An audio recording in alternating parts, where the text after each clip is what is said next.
শহরবাসীর জন্য সুখবর, এবার চোখের নিমেষেই পিটিএস থেকে পৌঁছে যাওয়া যাচ্ছে ইএম বাইপাসে।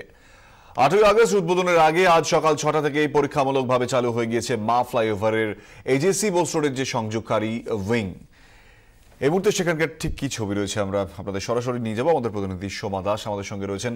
সোমা, বহু প্রতীক্ষিত এই ফ্লাইওভারের এবং এই সংযোগস্থল অর্থাৎ এজেসি বোস রোডের সংযোগকারী যে উইং মা ফ্লাইওভারের সঙ্গে যে যুক্ত হতে চলেছে, পরীক্ষামূলকভাবে আজ চালু করা হলো এবং সকালের ছবিটা ঠিক কি রয়েছে? ইতিমধ্যে গাড়ি ঘোড়া কি চালু হয়ে গিয়েছে?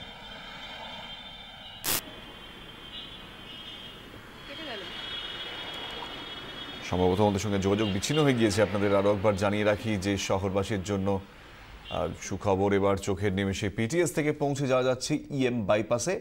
8ই আগস্ট উদ্বোধনের আগে আজ সকাল 6টা থেকে পরীক্ষামূলকভাবে চালু হয়ে গিয়েছে মা ফ্লাইওভারের এজেসি বোসের সংযোগকারী উইং। গতকালই উদ্বোধনের সময় কি জানিয়েছিলেন মন্ত্রী ববি হাকিম, আমরা শুনব।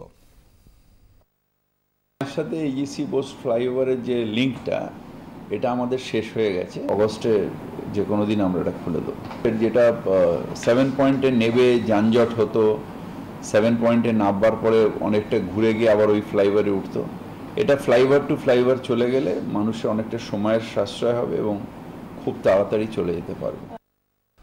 আমাদের প্রতিনিধি সোমা দাস আমাদের সঙ্গে রয়েছেন। সোমা, দীর্ঘদিনের অপেক্ষা ছিল, অবশেষে খুলে গেল। সকাল থেকে ছবিটা ঠিক কেমন?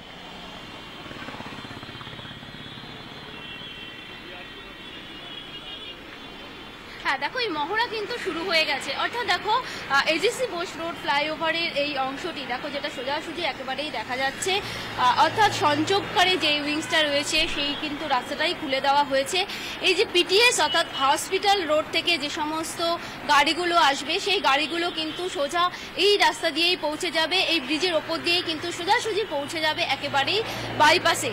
দেখো, যেটা বলা হচ্ছে যে পাশের যে সংযোগকারী রাস্তাটা দেখতে পাচ্ছ, অর্থাৎ পাশে যে ব্রিজটার একাংশ রয়েছে, এটা দিয়ে কিন্তু এই রাস্তাটা দিয়ে কিন্তু একেবারেই পার্ক সার্কাস 7 পয়েন্টে যাওয়া যায়। কিন্তু এই যে উইংসটা খুলে দেওয়া হয়েছে, এটা দিয়ে কিন্তু একেবারে যারা হসপিটাল রোড থেকে আসবেন তারা কিন্তু সোজা পৌঁছে যাবেন একেবারে বাইপাসে পৌঁছে গিয়ে কেউ যদি মনে করেন সল্ট লেক যাবে, তিনি সল্ট লেক যেতে পারবেন। কেউ যদি মনে করেন গড়িয়া যাবেন, গড়িয়া চলে যেতে পারবেন। আজকে ভোর 6টা থেকেই কিন্তু এই মহড়া শুরু হয়ে গিয়েছে। যেটা বলা হচ্ছে, দেখো যে এই মা ফ্লাইওভার যেটা রয়েছে সেটাকে পুরোপুরি ব্যবহার করার জন্যই কিন্তু এই প্রস্তুতি শুরু করা হয়েছে। এতদিন পর্যন্ত কিন্তু সকাল 9টা থেকে রাত 9টা পর্যন্ত এই ফ্লাইওভারে ওঠা যেত, অর্থাৎ মা যে ফ্লাইওভারটা রয়েছে সেই ফ্লাইওভারটা ব্যবহার করা যেত।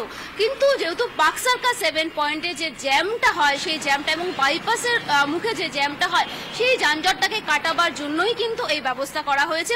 এবং এই মহড়া চলবে 8ই আগস্ট। এই সংযোগকারী যে রাস্তাটা, এটাকে খুলে দেওয়া হবে।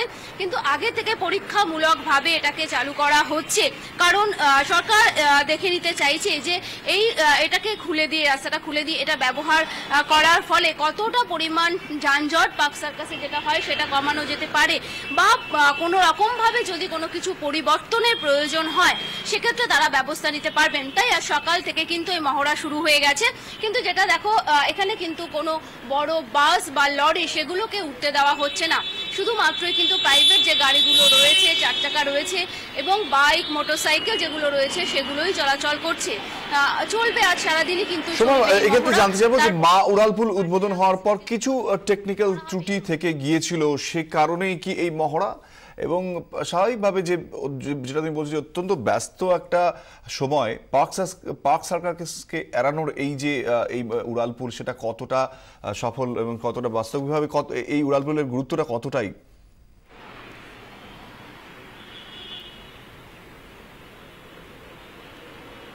দেখো, এই উড়ালপুলের গুরুত্ব কিন্তু অনেকটাই, কারণ আমরা জানি যে পার্ক সার্কাস 7 পয়েন্ট, সেখান থেকে কিন্তু অনেকটাই যানজট থাকে। বিভিন্ন সময় আমরা দেখেছি অফিস টাইমে অথবা সন্ধ্যার দিকে কিন্তু অনেকটাই যানজট থাকে। সেই যানজটটাকে কমাবার জন্য কিন্তু এই যে ফ্লাইওভারের এই সংযোগকারী যে রাস্তাটা তৈরি করা হয়েছে, এটা খুলে দেওয়া হচ্ছে।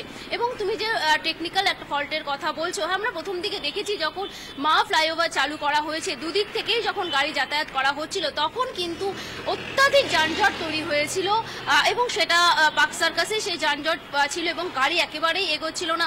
সেখানে কিন্তু যেটা দেখা গেছে যে টেকনিক্যাল একটা ফল্ট রয়েছে, তাই আগে থেকেই এবার পরীক্ষামূলকভাবে যেটা মহড়া চলছে এই মহড়া করে দেখে নিতে চাইছেন যারা রাজ্য সরকারের তরফ থেকে যারা রয়েছেন তারা মহড়া করে দেখে নিতে চাইছেন যে কতটা ফলপ্রসূ হবে এবং এই উড়ালপুলটা চালু হলে কোনো গাড়ি চলতে শুরু করবে, মানুষজন যাতায়াত করতে শুরু করবেন, তাদেরকে আবার কোনো রকম ভাবে কোনো যানজটের শিকার হতে হয় কিনা, কোনো রকম দুর্ঘটনা যাতে না ঘটে সেই বিষয়টিকে কিন্তু পুরো একেবারে নজরদারি এবং পুরোপুরি পাকা করে নেওয়ার জন্যই কিন্তু ওই মহড়া চলছে এবং 8ই আগস্ট এটাকে উদ্বোধন করা হবে, তার আগে পর্যন্ত কিন্তু এই মহড়া চলবে। ধন্যবাদ। চোখ রাখবো পরের খবরে।